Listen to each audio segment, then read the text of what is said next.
5 दिन शूटिंग की। छठे दिन जब मैं पहुंचा हूं तो उन्होंने कहा कि जी आज आपकी शूटिंग नहीं है, कि आपने जावेद शेख को फिल्म में लिया है तो हम आपकी फिल्म पंजाब में नहीं लगाएंगे। मैं बड़ा रोया धोया, ये और कहानी ख़त्म हो गई। मेरी जो ख्वाहिश थी कि वो मेरी वालदा मुझे एज ए फिल्म एक्टर, जो मैं बाद में बना हूँ, अफसोस यही है मेरी वालदा मुझे देख नहीं सकी।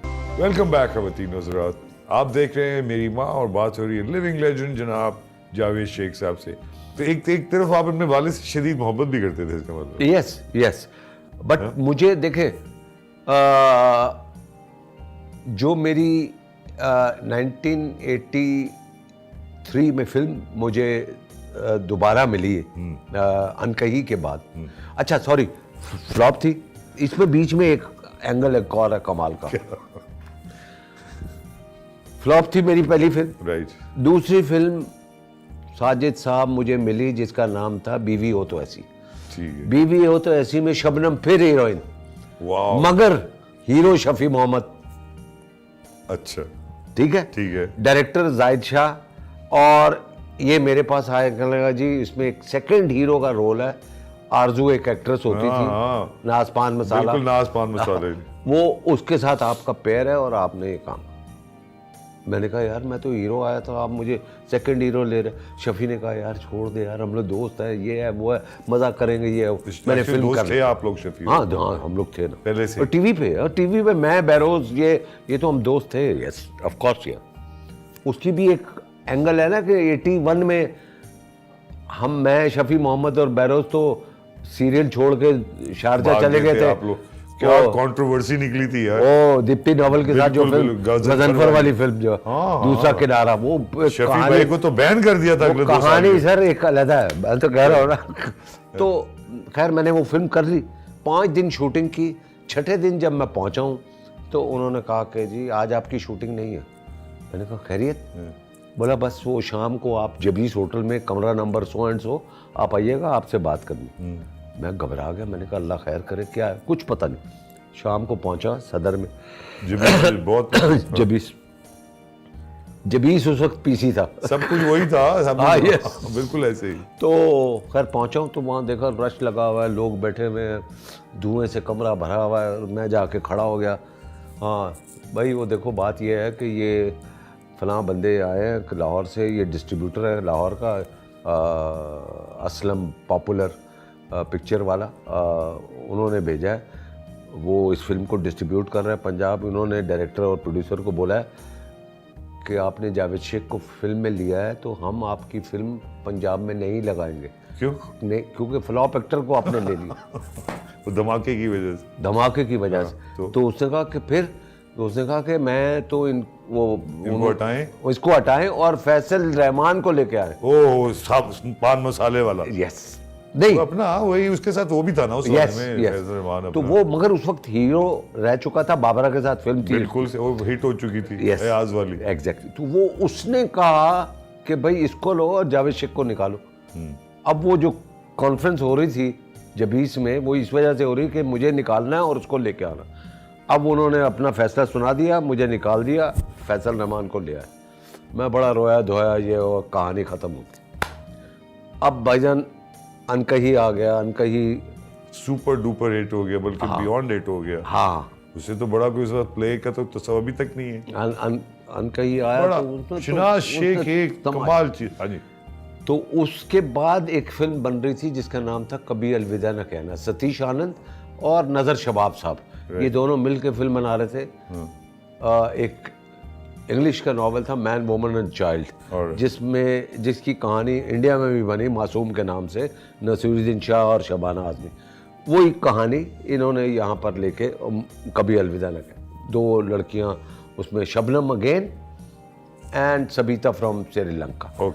And I was selected as a hero again. अब उस फिल्म में काम किया तो ये वो वक्त था जब मैं उसकी शूटिंग कर रहा था और उसका क्लाइमेक्स कर रहा था। उसमें मेरा बेटा जो है वो डेथ बेड पे होता है और वो क्लाइमेक्स का सीन था और वो चल रहा था। तो वहाँ पर मुझे खबर मिली कि मेरी वालदा का इंतकाल हो गया and she was in Rawalpindi. और वो तो बीमार अंधेरा तो थी नहीं? है? बीमार थी क्या नहीं नहीं, बस एकदम? हाँ, यस। और लास्ट आपकी मुलाकात कब हुई थी उनसे? वो तो ऑब्वियसली जब शूटिंग नहीं होती थी, मैं पिंडी में या कराची में जब साथी हो, हम साथ ही थे, तो वो बस मेरी जो ख्वाहिश थी कि वो मेरी वालदा मुझे एज ए फिल्म एक्टर जो मैं बाद में बना हूँ, मेरी ज़िंदगी का सबसे बड़ा अफसोस यही है ये वो नहीं देख सकी आप? मेरी वालदा मुझे देख नहीं सकी कि मेरा बेटा कहाँ चला गया। लेकिन देख तो रही हूँ हम आप। नहीं, वो तो देख रहे होंगे, लेकिन बट वो हाँ, मेरी नहीं ख्वाहिश देखा। थी कि मैं उनको अपने प्रीमियर्स पे लेकर जाता, अपने साथ बाहर मुल्क में उन शूटिंग होती है तो उनको लेके जाता, तो वो उनकी खुशी की इंतहा ना होती कि जब जिनको शौक था खुद फिल्में देखने का, अब वो बेटा उनका हीरो बन गया, तो ऑब्वियसली तो ये मेरी ज़िंदगी का सबसे बड़ा अलमिया है कि मैं अपनी वालदा साहिबा को वो चीज़ नहीं दे सका शायद। लेकिन आपके वालिद ने देखा वो अरूज? वो तो देखा, वो तो अरूज तो उन्होंने of course देखा? बहुत सर। अच्छा, जैसे कुछ एटीट्यूड भी आया इस दौरान जब आपको कभी और थोड़ा सा ये कभी नहीं, कभी नहीं। और आपने जो लोग आपके उस जमाने के सुपरस्टार्स, उनके अंदर भी नहीं था कुछ एटीट्यूड? और जो सुपरस्टार्स थे, नदीम साहब, हाँ। मोहम्मद अली, ये इनकी शख्सियत भी आपकी की तरह थी?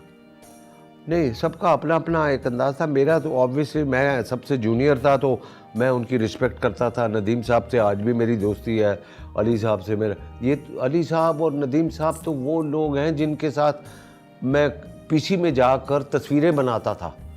आई स्वेयर, नीचे मैं डेमिटेस में बैठता था, इंतज़ार करता था यहाँ नदीम साहब ने आना है, मोहम्मद अली साहब ने आना है, और इंतज़ार सर एक तस्वीर। और अब वही एक्टर मेरे साथ सेट पे खड़े हुए हैं, और वही एक्टर जैसे नदीम साहब है, अल्लाह मियाँ उनको लंबी उम्र अता करे, माशाल्लाह, क्या बात है।